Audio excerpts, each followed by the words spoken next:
Hello, hello, hello. Welcome to Be Bold America. I'm your host, Jill Cody.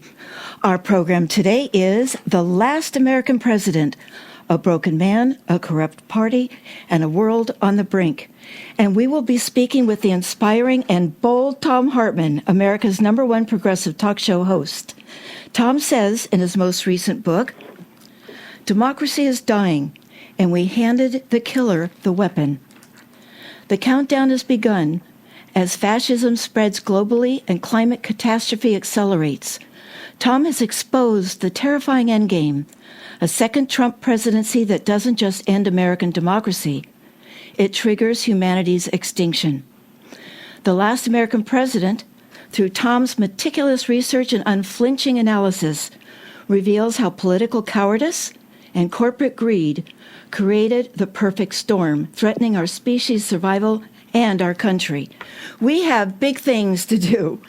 Thom Hartmann is a progressive national and internationally syndicated talk show host whose shows are available in over 500 million homes worldwide. He's the New York Times bestselling, 4 times Project Censored award-winning author of at least 30 books in print in 17 languages and on 5 continents. Thom Hartmann's daily articles may be found on his Substack page titled The Hartmann Report, and we are proud to say that the Thom Hartmann program is heard right here on KSQD every weekday at 4 p.m. Hello, Thom. It's such a delight to have you back on the show. Welcome to Be Bold America. Hey, Jill. It's so nice to hear your voice again. It is so nice to hear. Oh, of course. It's just such an honor. Before getting started, Thom, I wanted to introduce you to my new co-host, Mike Clancy. Mike is an amazing person. He's a climate expert. He serves on the question review team for the annual Leon Panetta Lecture Series. He is a former scientific and technical director of the Navy's Fleet Numerical Meteorology and Oceanography Center in Monterey, and recipient of the Navy's highest civilian award, the Distinguished Civilian Service Award. And if that wasn't enough, he played a supporting role in the movie A Long Road to Tao. So Thom, meet Mike, and Mike, meet Thom. Hey, Mike. Hey, Thom. Hey, I'm so thrilled to be on the show here with you today. I'm a big fan, and I got to tell you, I read your book, and it is just absolutely fantastic. It's a tour de force about Trump and the Trump presidency. It's brilliant. Thank you. It's just brilliant. So to begin, Thom, please tell us why you titled the book The Last American President, and you provocatively wrote in the introduction that what we're experiencing now did not start with violence, that it began with something far more insidious. It began with a smile. How so? Yeah. Frankly, I don't remember the context of that statement. I wrote the book almost a year ago, but or maybe finished 9 or 10 months ago. But the reality is that Donald Trump is a really good salesman. It's probably the only thing he's good at, and one of the things that makes him good at it is that he's also a sociopath. He's perfectly willing to lie. He has no empathy. He has no sense of other people around him, and so he'll tell people whatever he thinks they want to hear, even if it's going to hurt them, in order to get what he wants out of them. So, And you called it The Last American President. Why the last? Well, I think that's what he wants it to be. And that's what he's trying to make it, is that this would be the last.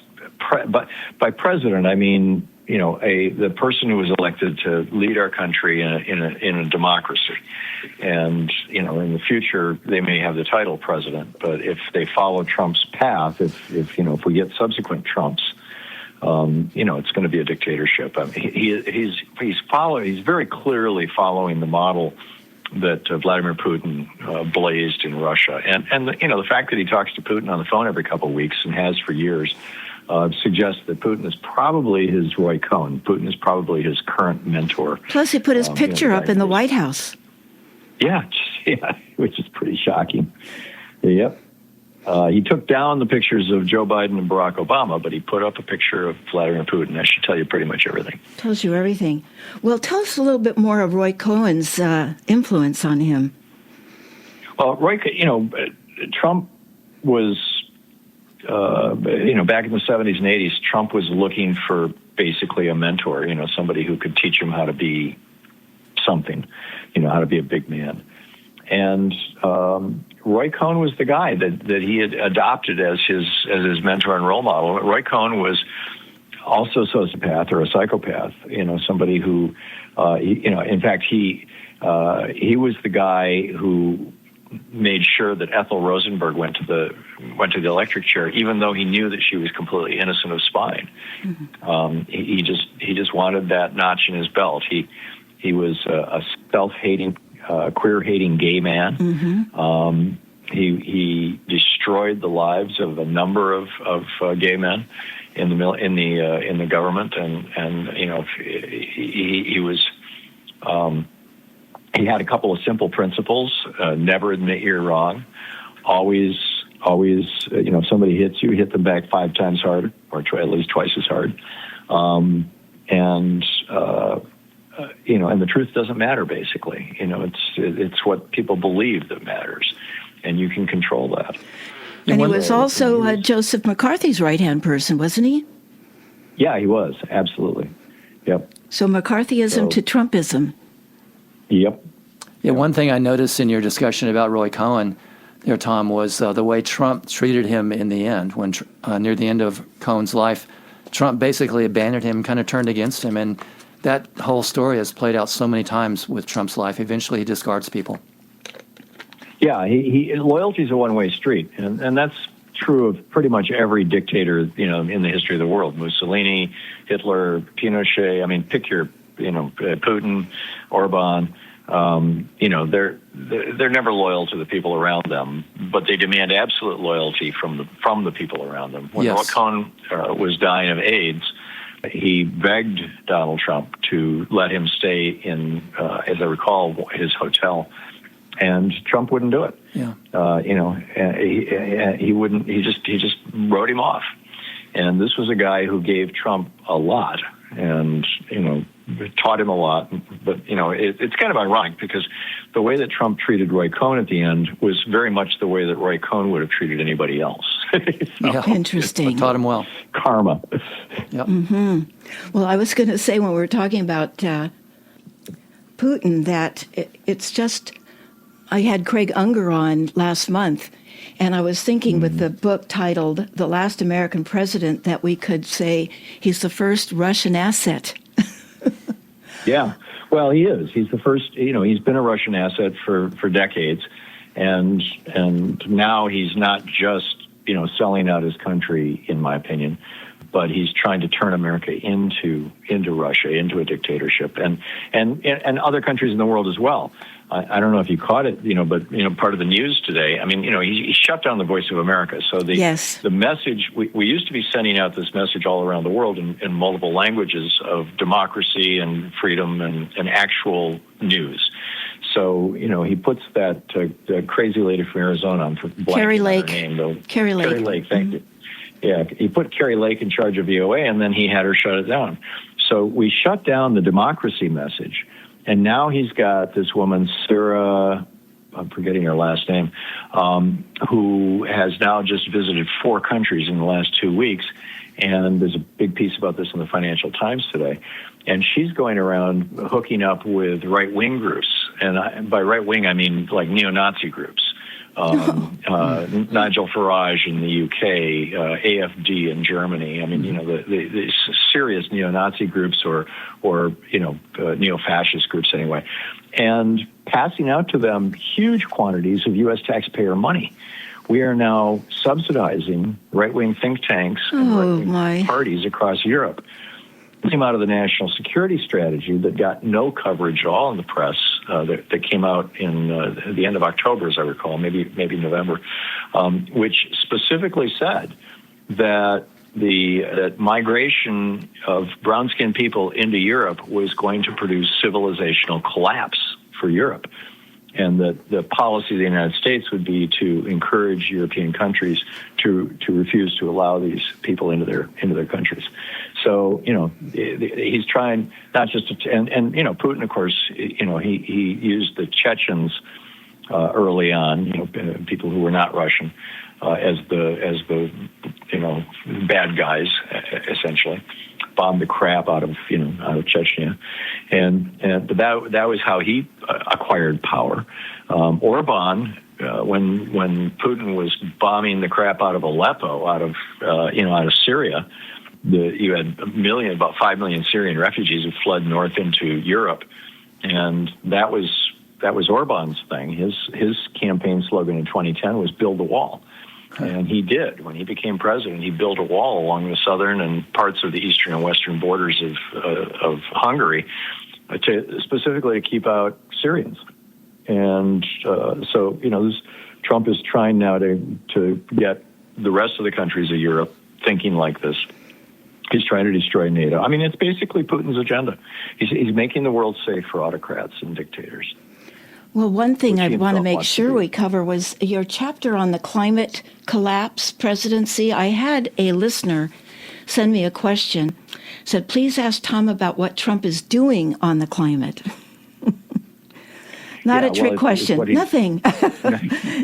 Worse than nothing. No, it's worse than that. It's worse than nothing. He put Lee Zeldin in charge of the EPA. Lee Zeldin is a former fossil fuel lobbyist. He's reversed literally hundreds of policies, small and large, that were working to try to prevent the United States from contributing more to climate change. He calls it a hoax. I mean, he went to the UN and he said it's a hoax. He's very much in the pocket of the fossil fuel industry. And unambiguous about it. I mean, he got together with a bunch of fossil fuel CEOs and said, give me $1 billion and I'll do whatever you want. And we know they gave him hundreds of millions. We don't know if they gave him $1 billion, but he's definitely doing whatever they want. And he's speeding up he's killing the electric car industry in the United States intentionally. And whereas other countries around the world are trying to strengthen that, he blocked the money for charging stations all across the country. Joe Biden had funded 100,000 new charging stations. That's been blocked. He's trying to shut down wind farms and solar installations around the country. And more gas-guzzling cars, right? Yeah, absolutely. In fact, they changed the EPA standards, the fuel efficiency standards, so that you can have more gas guzzlers. Yeah, absolutely. He's also pretty much he's also pretty much dismantled climate science in this country by cuts at NOAA and that. Yeah, exactly. In fact, some of my former colleagues I'm aware of have actually left the U.S. and sought employment in Europe. Yeah. Well, there's certain words you can't say either, right? And you can't write climate crisis in any memos. You can't use the word climate. Right. Yep. Yeah. It's draconian. It's absolutely draconian. We also talked about the system that Trump built is powered by plutocrats, and also the global damage about autocrats being united. Tell us more about the money in that the death of democracy is profitable, is one of your chapter titles. Yeah, for sure. Well, part of the problem here is that, 5 corrupt Republicans on the U.S. Supreme Court, led by 2 guys that we know are on the take, Sam Alito and Clarence Thomas. And John Roberts' wife has made over $10 million in fees from, big law firms that argue cases before the Supreme Court. Amy Coney Barrett sits on cases that her father's company participated in. He was a lawyer for Shell for 3 decades. We still don't know who paid off Brett Kavanaugh's, gambling debts and mortgages and things. What's his name? Neil Gorsuch got a sweetheart deal, unloading some real estate. So these 5 corrupt Republicans on the Supreme Court, now it's 6, and Citizens United said, money is speech and corporations are persons. And so now, it's amazing. The last time that we had a presidency where the president and Congress worked to do what the majority of the people wanted was the Carter presidency. When Reagan came into office, basically he said, we're for sale here. You can give us money and we'll do whatever you want. And and that's when he began destroying unions. That's when he began jacking up the cost of both healthcare and education. And now education and healthcare are out of sight, and the unions are destroyed, or down to 10%. They were at 33% when Reagan came into office, and all of that is gutting the American middle class. The American middle class is now 43% of us, whereas it was 66% of us when Reagan came into office. And it takes 2 paychecks now to be in the middle class, whereas you could do it with 1 in 1980. So this is all very, very intentional. And what it has done is it has transferred at least $50 trillion out of the homes and savings and retirement funds and everything else, and salaries, of course, of average working people into the money bins of the top 1,000th of 1%. So you get these just obscenely rich people who are now buying up our media, buying up CBS, buying the Washington Post, owning Fox, Sinclair, et cetera. So the Washington Post, the Wall Street Journal, the New York Post, and using it using these things as basically propaganda instruments. It's wild stuff. It is wild stuff, and he canceled the funding for PBS and NPR, calling them radical left propagandists, except Fox News is really the radical right propaganda station. And speaking of Fox News, what are your thoughts? I just don't know how we're going to really save our democracy with Fox News, so-called news. Yeah, it's a challenge. I mean, it's a real challenge, and this has been going on not just since Murdoch started Fox News in '96, but it goes back to '87 when Rush Limbaugh, appeared on the radio scene, and this full court media press, and it's a real challenge. I think the biggest job that we have to do right now is convince people who get caught in this right wing bubble, the Fox News bubble. And now, of course, it's not just Fox News. Facebook is suppressing any anti-Trump information and elevating, right wing information. X has now just become a complete open sewer. I no longer even post there any longer. No, right. And increasingly, TikTok is now in the hands of the Ellison family, the people who own CBS, and it's just like all Jeff Bezos. Did you mention Jeff Bezos with the and the Washington Post So, laying off 700 people? Yeah, and it's the death of journalism and the rise of right wing propaganda, and I'm seeing a lot of pushback now because Trump has gone so crazy and because ICE has gotten so brutal. Whether it's going to be enough to stop it all is still an open question, I think, and we will find out in November. And, of course, right now what Trump and the Republicans are doing is trying to figure out ways to rig the election so that they don't lose power. We're speaking with Thom Hartmann, and you're listening to KSQD Radio. Well, also, I was reading in the New York Review of Books, Tom, that Lawrence Tribe did an article titled, "Is the Constitution Dead, Dead, Dead?" What are your thoughts on how the Constitution is living today? Well, the conservatives on the court, and this goes all the way back to the 70s, have been interpreting the Constitution in ways that are clearly inconsistent with what the founders intended, and also clearly inconsistent with the needs of a vibrant democracy, but are quite consistent with the desires of the morbidly rich. So, we've got a real problem there, but I don't think the Constitution is dead, dead, dead. I think it can be revived. These things tend to go in cycles. That's kind of the good news that we get from people like, Strauss and Howe, with the fourth turning and their idea that every 80 years this cycle comes around. Or Peter Turchin talks about the dual 40-year cycles, where you get 40 years of conservative, 40 years of liberal, 40 years conservative, 40 years of liberal, all the way back to the founding of the Republic. And we're at the tail end of a 40-year cycle. I mean, Reagan was 45 years ago, roughly. So I think that I really do I'm actually an optimist.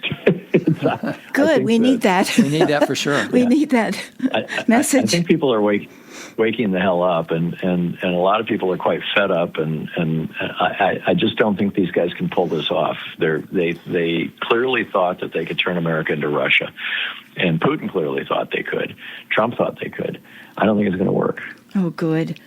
Well, I remember on your show in 2015, President Jimmy Carter saying you asked him whether we were living in a democracy, and he said he thought it was an oligarchy. And That's right. Now I'm wondering, what really are we living in? Is it a theocratic kleptocracy? Does that cover the racist white nationalist agenda? I mean, there's so many. There's the theocratic, there's the corruption with the kleptocracy, there's the oligarchs, there's the racist. I mean, wow, I don't even know where to begin on really what we're living under since the rule of law is being attacked and the Constitution's being ignored right now.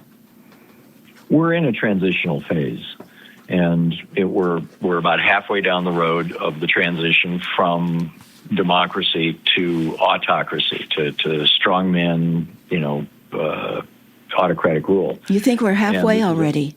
Okay. Oh yeah, Yeah. If okay. not a little farther down the road, but it's not a process that just began with Trump. This is a process that began with the Reagan administration. Mm-hmm. This is the Reagan Revolution. This is the logical consequence of the Reagan Revolution.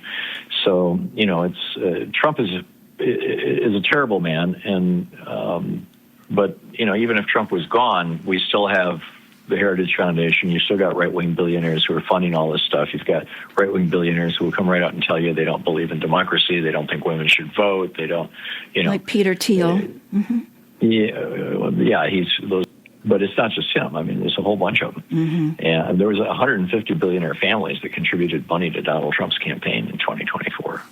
That's a substantial number of billionaires. I think Kamala Harris had 3. Oh my! So okay, having $1 billion does something to your head. There is just, I don't know how to describe it, but it clearly seems to be the case. I mean, when Bezos bought the Washington Post, of course, he was still married to his first wife, who I'm blanking on her name now, Mackenzie Scott. I don't remember. Mackenzie Scott. Yeah, I'm pretty sure her name is Mackenzie Scott. Mm-hmm. Anyhow, she's become a major philanthropist, and she's a progressive. She was his wife when he bought the Washington Post, and maybe it was her idea. I don't know, because he was talking about, I'm going to keep it going, and we'll lose money, but it's an important thing, and you can't have a democracy without good news, blah blah blah blah. But now, he's got these companies like Blue Origin that have contracts with the federal government, and he wants more contracts with the federal government, and he'll make a hell of a lot more money off Blue Origin or Amazon Web Services, which is now he's got huge contracts with the Pentagon. Then even he paid for the Washington Post. I mean, he only paid $500 million for it. And he's got multi-billion-dollar contracts with the federal government. And he knows that if he pisses off Trump with the Washington Post, those contracts can go away. Mm-hmm. So he's sucking up to Trump. And it's like this is Judas stuff. He's selling out his country for a bag of silver. Yeah, don't forget about Elon Musk, and look what the damage he did to our country. And it's interesting the fallout he had with Trump. It's kind of that cycle kind of plays out. They're back together now. Well, yes, I guess so. Together. One would think if you were a multi, morbidly rich billionaire, that you wouldn't have to kowtow to anybody. It's just, but I guess if you have the full leverage of the federal government, that's the one match you can't fight. Now, before we look at what ahead. Putin has done with his oligarchs. I mean, Putin has thrown oligarchs out windows. He's broken them. He's put them in prison.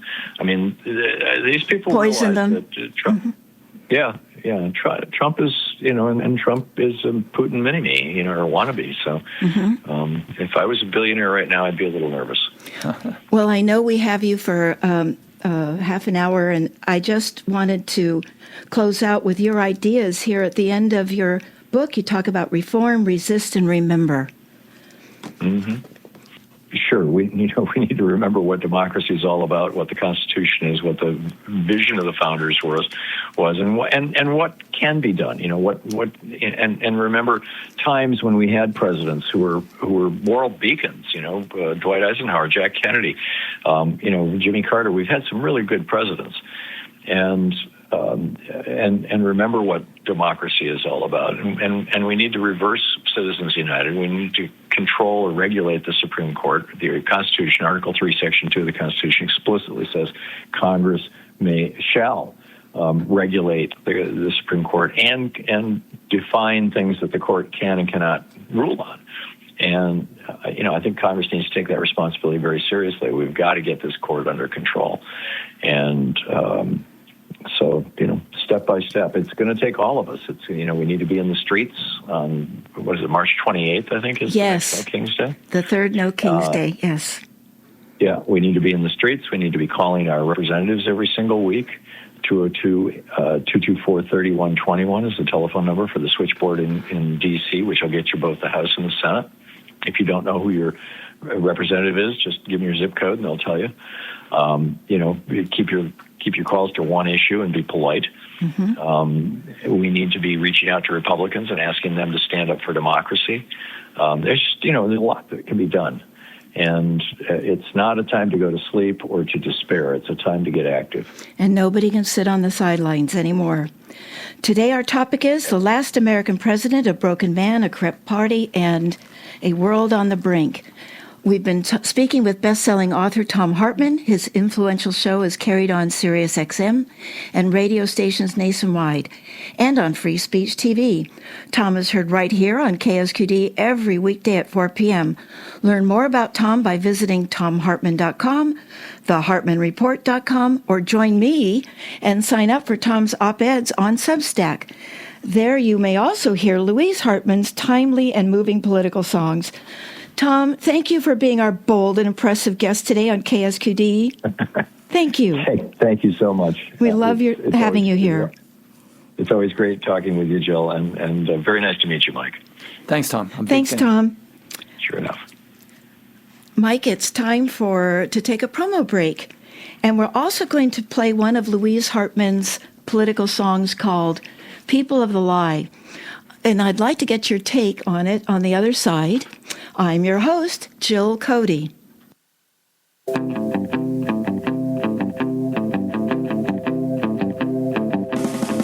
K-Squid goes mobile. With your new KSQD app, you can take the squid everywhere.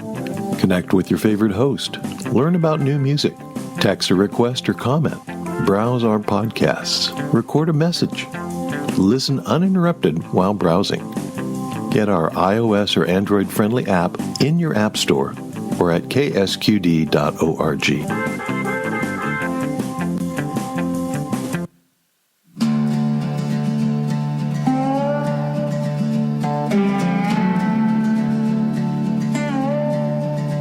There was a time when truth drew blood, when lies would cost you skin. Now money talks. Courts look away, and sin just cashes in. Facts laid bare under oath and light, still they spit the same refrain. Call the fire weaponized, blame the smoke, deny the flame. By the megaphone, drown the sound, say it loud enough, it's real now. People of the lie, trading truth for power. People of the lie, counting coins by the hour. People of the lie, when money speaks, justice dies.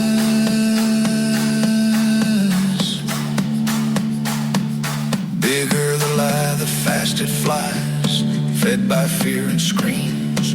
Ritual words, tribal signs, loyalty over what's seen. Say it calm, say it clean, facts don't shout, they lean. You don't need rage to bend the law, just donors in a screen.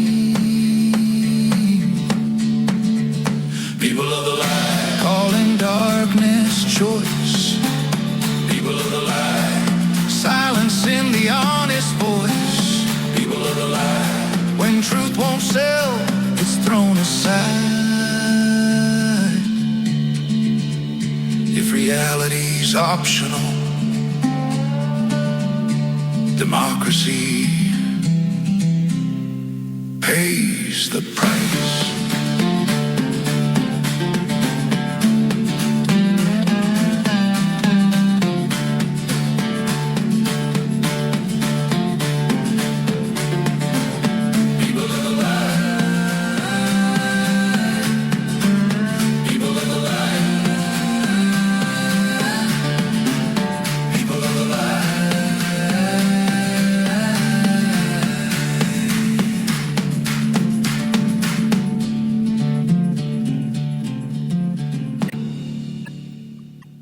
Just joining us, in the first half hour, we were with the inspiring and bold Thom Hartmann on his most recent book, The Last President, A Broken Man, A Corrupt Party, and A World on the Brink.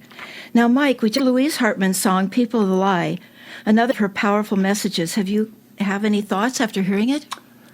Well, my thought is, wow, what a song. I know. It was a great song. She's quite a lyricist. Yeah, the lyrics are fantastic, that song. There's a lot of messages there. Very timely, very appropriate for the discussion we're having, very appropriate for the time we're living in. You know, Donald Trump lies continuously. It's just the way he does it, and he was taught to do that by Roy Cohn.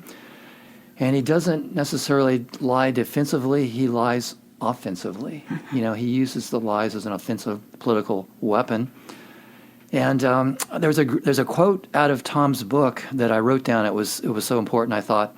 And that quote was, "Believing the lie becomes an act of loyalty."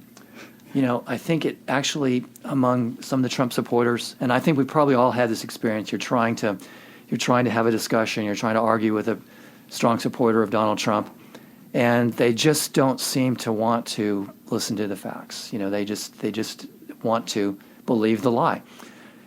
I think what Tom wrote in his book is that believing the lie becomes an act of loyalty, and that's a powerful thing.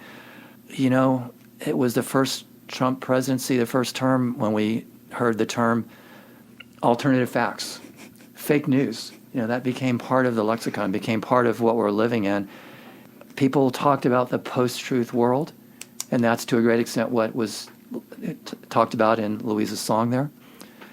And there's another great quote in Tom's book, and that is, quote, "Post-truth is pre-fascism," unquote. Wow. That's a powerful quote. You know, if you're going to abandon the truth, then you're one step away from fascism. You know, you're really, at least authoritarianism. You're awfully close. And then another quote I wrote down from the book was, "Power alone, not verifiable reality, determines what is accepted as truth." And when that becomes the case, you know, and it seems like we're pretty far down the road on that. If that becomes the case, how do you stop the slide into authoritarianism? If you can't agree, if people can't agree on facts, on what the truth is, how can you possibly have a democracy? What do you think, Jill? Well, I think we need to have a common understanding of what the truth is on things. Yeah. And that's still the case with science. Yes. I mean, so many people still, I have somebody in a group that I'm at, I don't believe in the climate crisis. Yeah. Well, it's happening whether you believe in it or not. Yeah. But there's still people that deny science. Yeah, absolutely. That's true. And that really bothers me a lot because I come from a science background. Yes. And, you know, science is trying to pursue the truth. And, you know, the facts don't, if you're going down one path and the facts don't support it, you've got to abandon that path and go down another path. You brought up the term fake news, and it reminds me of Lee Atwater was a Republican strategist decades ago. Yep. His strategy that he trained the Republican Party to do was accuse the Democrats of what you're doing. Yeah. So the Democrats are put in the defensive position, and the Republicans look like they're not doing it. Yes. And that's fake news is a perfect example. By calling PBS or NPR or any article they don't like or any radio program a fake news, when in fact, you know, Fox News, the other Sinclair, I'm forgetting the other right wing. They're the ones that are not adhering to the truth. Yes, and I'll give you another example. Another example really jumps out to me, and that is the Justice Department. They're talking about, the Biden administration was weaponizing the Justice Department, so now we've got to go in there and fire all these lawyers that participated in that, bring in our own people. And guess what they're doing? They're weaponizing the Justice Department. They're going after Trump's enemies. I mean, that's pretty much their highest priority, going after Trump's, using the power of the Justice Department, weaponizing the Justice Department, doing exactly what they were accusing Biden of doing. That's what they're doing. Perfect example of what you're talking about. Exactly. Perfect example. And then we're talking about, people of the lie. The 2020 election. Yeah. He keeps talking about it 5 years later that it was rigged. And that, and I just heard Steve Bannon say, I don't know, was it yesterday, day before yesterday? They won't let another election be stolen ever again. Yeah. And of course, we're going to have ICE around the polling locations because we won't ever let that happen again. When in fact, the person who ran the elections under Trump's first term administration said it was the most fair election that ever happened. Yes. I mean, they really were careful. And Biden won by 7 million votes. Yes. It wasn't that close. It wasn't close. And so, but yet that lie, and then the people of the lie, they're the one propagating it, and those who believe it are the people of the lie. Yeah, and in Tom's book, he talks about what Trump and his acolytes did to the poll workers down in Fulton County, Georgia. Pretty much ruined their lives. Yes. Yes. Set the dogs out after them, and they had to move away. They had to change their identities. Even had to change their appearance. Death threats to their children. That's what the lie can do, and that's what people of the lie can do. Can create, and Yes. the violence. That's how fascism is implemented too. Absolutely, and what we're seeing happening now with ICE around the country, particularly, of course, in Minneapolis, it's kind of desensitizing people to this kind of thing happening, where you have these federal forces coming in, no body cams, mask on, no accountability, people are getting shot, no accountability, and just doubling down on that. It's kind of desensitizing us to that, which is really scary. I mean, imagine if this happened Under Biden. Under Obama. Obama or Biden or any what Democratic would the right-wing president. media be doing? They'd be hysterical. Exactly. Just- But it's kind of creeping and evolving, and we get desensitized to it night after night on the news, and that's scary. Well, at the end of my show, I like to talk about keep, stop, starts. And I think one keep we need to do is to keep ourselves sensitive to this and not allow it to normalize us. Yes. To be offended every time a 2-year-old gets her hand cut because the ice smashed in a window. Yes. And the little baby's hand is bleeding. Or a woman who just dropped off her kids at school and is trying to drive home, and she gets shot in the head, and then she's immediately described as a domestic terrorist. That kind of thing. That kind of thing. Or a Yeah. woman who's going to the doctor's office and has a physical handicap and is torn out of her car with her seatbelt cut. Yes. So she can be thrown on the street. Yes. Or a guy who was trying to protect and defend a woman who was violently thrown to the ground, is himself thrown to the ground, disarmed, has his gun removed, and then is killed on the ground. Shot 10 times. Shot a number Point of times. blank. Point blank. What reminds me about that, I started thinking about when I saw that we're talking generally about the era we're in, this very Orwellian. Reject your eyes, reject your hearing. Yeah, don't believe what your eyes are telling you. Believe what I'm telling you. Yeah, exactly. Yes. But when I was seeing that, I was reminded of the book Lord of the Flies. Yes. The predatory, just Lord of the Flies. There was those 6 ICE officials shooting somebody on the ground in the back, 10 shots at point blank range. Was really Lord of the Flies stuff. And then immediately, Kristi Noem, the head of DHS, comes on and, without knowing any facts, immediately takes the side of the people that fired the guns. Didn't put them on any type of, administrative leave, which is normally done in police departments. Just let them go on their way. No investigation, as far as we can tell. Well, eventually they did get suspended with Eventually. pay. Yeah, When eventually, there was but not backlash. right away. When there was backlash. When there was backlash. Yes. And we raise these examples so that we don't get normalized by them. Yes. That we continue to be outraged with how the Americans are treating other Americans. Well, the thing about the Trump presidency, it's exhausting because he is at the center of the news every day.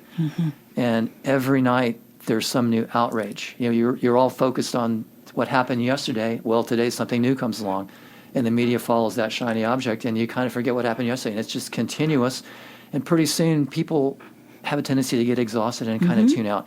And we can't tune out. We can't have to tune stay out. involved. And it is by design. Yes, It absolutely. is the fire hose. Yes. And it is by design to create that feeling of overwhelm. Yeah. And because when we're overwhelmed, we'll check out and they get to do what they want. Well, yes. And we need to be really responsible for our own self-care right now. Yeah. To do our self-care so we have the batteries recharged so we can get back into the fight again. And not give up hope, I mean, I was really heartened to hear Thom talk about he's actually kind of optimistic about things. And Wasn't that nice to yes, hear? because I'm not all that optimistic. But I feel better now having heard him say that. I mean, he's such a brilliant guy, and he obviously knows what's going on. So that's heartening. But you can't sit on the sidelines. You have to get involved. Well, another thing of talking about the people of lies is the whole thing around voter fraud. Yeah. And what happened in Georgia, elections office, where they took the 700 boxes of original Yes. ballots and now broke the chain Yeah. of custody on them, and so Yeah. you don't know what's going to happen with those. But the whole thing that they're trying to fix voter fraud, that again is a lie. Because when I was researching my first book, America Abandoned, I was looking at voter fraud. At that time, many of the examples were people that owned a house in one state and owned another house in another and thought they could vote twice because they had property. What I do remember is the percentage of votes are a handful. Yeah. And they're not going to affect a national election that has millions and millions and millions. We're talking about 0.00000000001. Well, just look at the 2020 election. Trump and Rudy Giuliani and his people were 0 for 63. Yes. 63 lawsuits. Right. Many of them playing out in front of judges appointed by Trump himself. 63-0. They didn't win a single lawsuit. The way to solve a voter fraud problem is to take it to court and let the judicial system sort it out. The score was 63-0. Not one case did they find there was voter fraud. End of story. End of story. Should be. But that's a fact, right? But you know what's going on down in Georgia? What's going down in Fulton County? Taking those votes. And by the way, very disturbing the fact that Tulsi Gabbard was down Our there. number one spy. Shouldn't she be worried about what's going on in China as opposed to Fulton County, Georgia? But anyway, the reason they're doing that is because they're worried about the upcoming midterm election. All projections are that the Democrats are going to clobber the Republicans in the House, take strong control of the House, and maybe even take control of the Senate.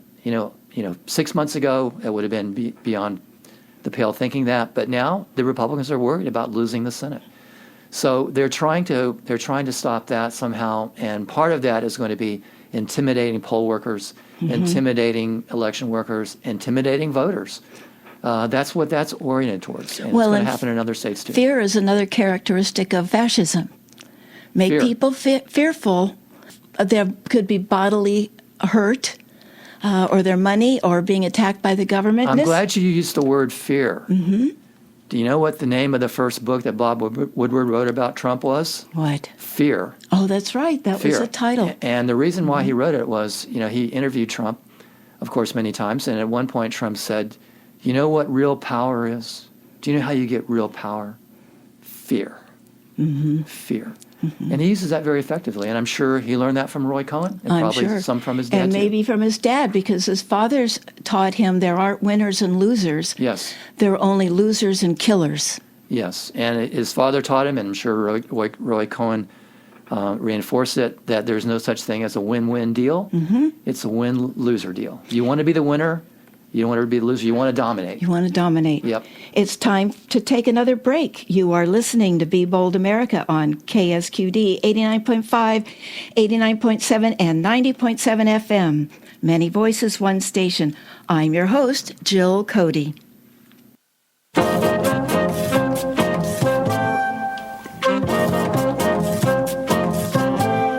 Float like a butterfly, sting like a bee. You're listening to KSQD. Friday nights at 6, it's the Downbeat Shuffle program. Caribbean Basin sounds from the 50s and 60s, only on K-Squid 90.7 FM.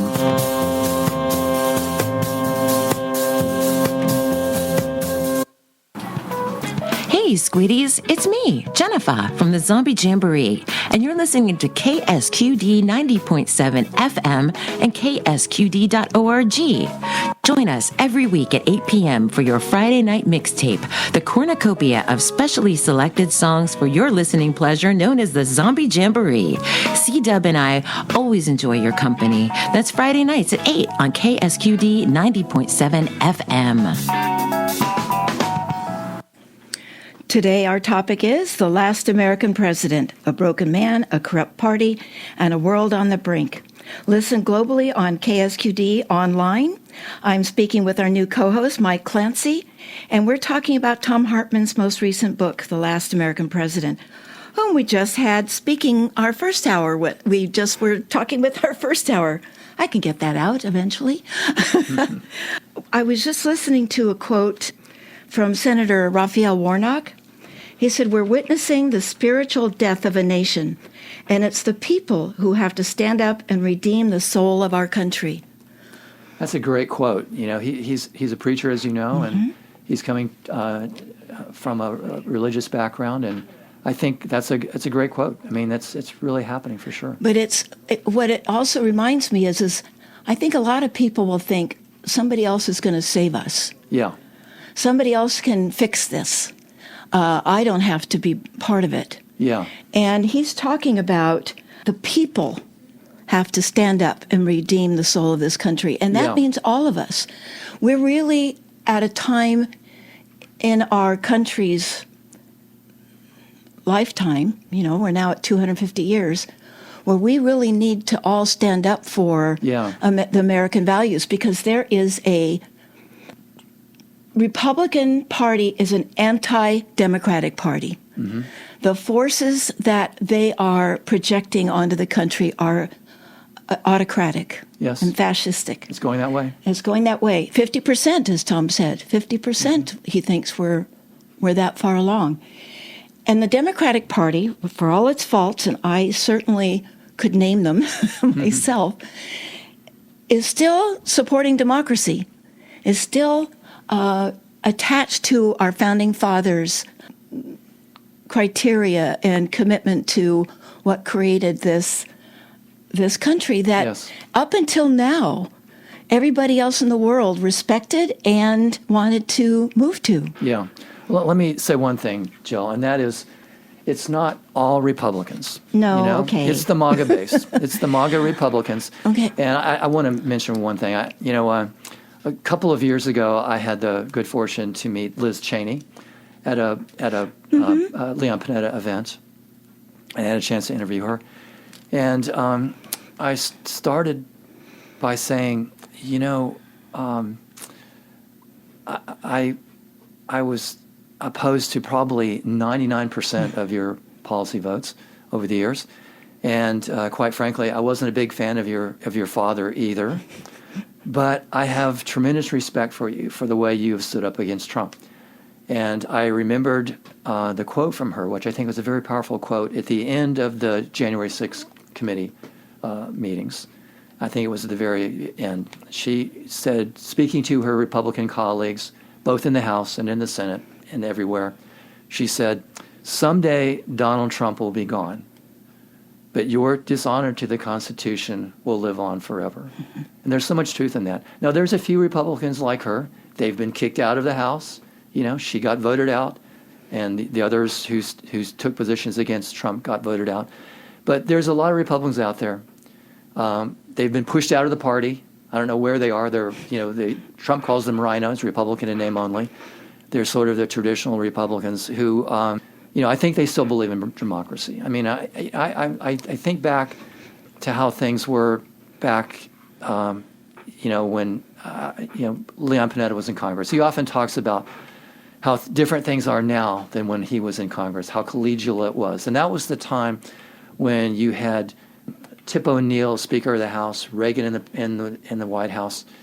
They would fight during the day on policy issues, but at night they would get together and go out for a drink together and be friends. That doesn't happen anymore. That doesn't happen now. It's blood sport. It's blood sport. Can you imagine Donald Trump and Hakeem Jeffries going out for a drink together, or socializing? It's blood sport. It's so divided. It's so different, and that's unfortunate. We need to get back to that collegial, across the aisle kind of. I totally agree with that. Yeah. And to push back a little bit, I'm still concerned about the 99% that we don't agree with the Republicans. I agree. I mean, she would still vote against unions. Sure. She would still vote against climate crisis projects.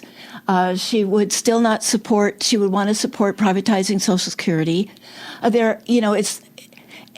that to me is not a pro-democratic position. It is, she would still vote for tax cuts for the rich. Well, and just one more thing. And that is that our debt is $38 trillion. Yeah.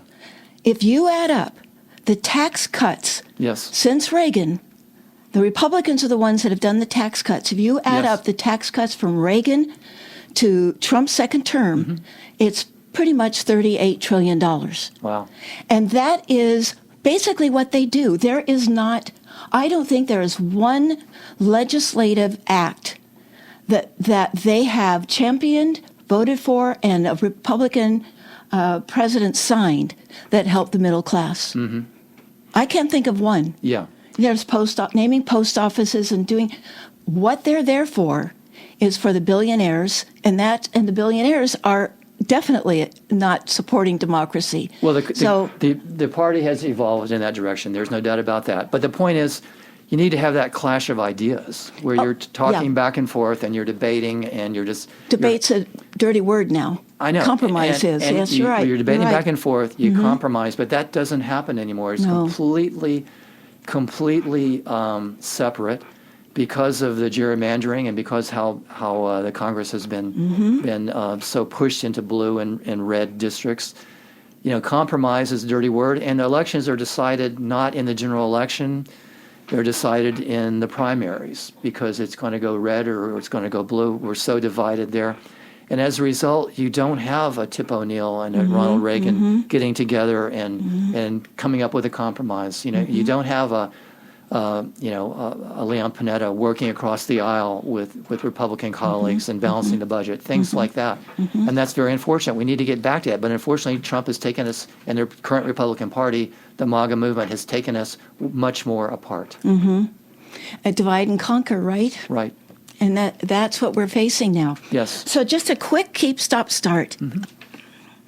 One thing that I wanted to say under keep is that we have to keep taking care of ourselves while we're in this battle. Self-care. What is that? Reading a book, turning off the news for a few days, going out, seeing friends, going out and walking in the forest, whatever you like to do, what recharges your batteries, but you can't check out. You have to stay in the fight, but do the self-care that you need. And then I'm looking for another quote that I had. I don't know. It was a good one, too. But if I find it, I'll share it. And then in stops, I've already probably said this too many, we just can't sit on the sidelines anymore. If you're sitting on the sidelines, stop. There's so much to do that we're fighting a war here. It's not the one with tanks, but we do have masked men on the streets killing people. I mean, this is a war. And they've got guns. And as Becca, Renee, Nicole Good's partner said, they've got guns, we have whistles. And so we need to realize that we are in that war. And then start asking yourself, am I doing enough? Am I doing enough?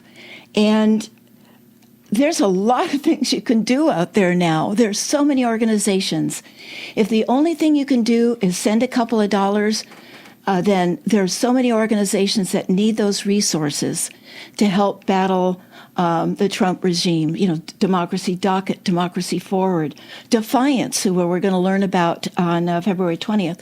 So I need to wrap up here.